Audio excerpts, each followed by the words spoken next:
আজকে দেখাবো শীতের সব থেকে পছন্দের খাবারের মধ্যে একটি, সেটা হলো মাছের টক।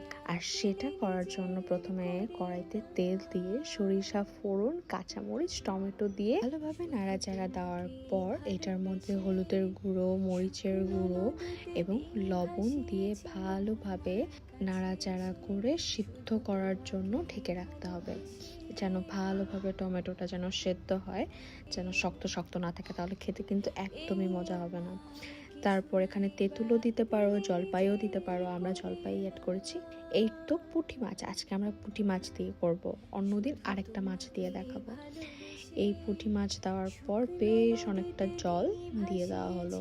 এটাকে ভালোভাবে ফুটিয়ে নিতে হবে। ফুটিয়ে নেওয়ার পর যে একটা অ্যারোমা আসে, এটা দিয়ে এক থাল ভাত খেয়ে নেওয়া যাবে।